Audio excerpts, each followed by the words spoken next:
Viral nga ngayon ang nasabing 100 pesos na ipinost ng isang netizen na sukli daw ito di umano sa kanya. Sa nasabi nga pong pera, may nakalagay doon na let's support Ferdinand Martin G. Romualdez for Philippines President 2028. So, yun po ang nakalagay doon. Pero syempre, ayon sa mga netizen, halata naman na ito ay hindi kagagawa ng kampo ni Representative Romualdez or Speaker Rep. Romualdez, kung saan ay sinasabi nga na sino ba namang matinong tao ang maglalagay ng sarili niyang pangalan dyan kahit na taga-suporta niya. Well, mula sa isang Facebook page, narito ang kanyang naging paliwanag na nagte-trending ngayon ng 100 piso na may pangalan ng isang government officials, itago natin sa pangalang Tambi. Ayon sa nag-post, sukli daw po ito sa tindahan.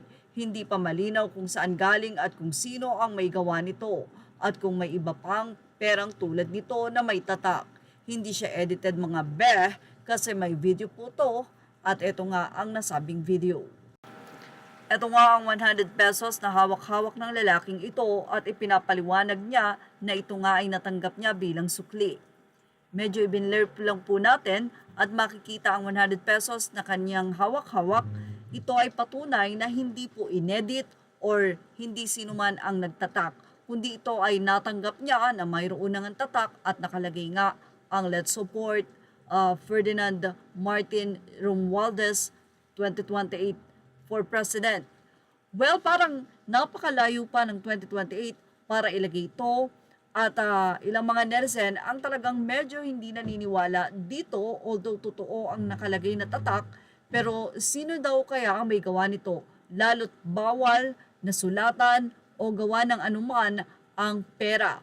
Kaya naman ang netizen ay kanya-kanya nang nasabi nga pong komento about dito. May siyempre nahusgahan ang nasabi nga pong si Speaker Martin Romualdez. Mayroon namang naniniwala.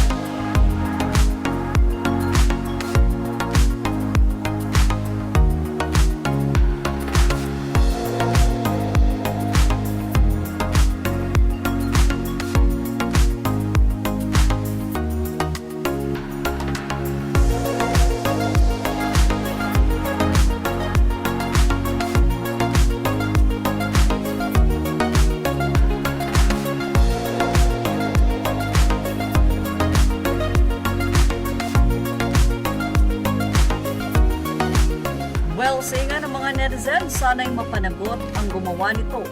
Yan ang ating showbiz top update. Thank you for watching. Just already the right news.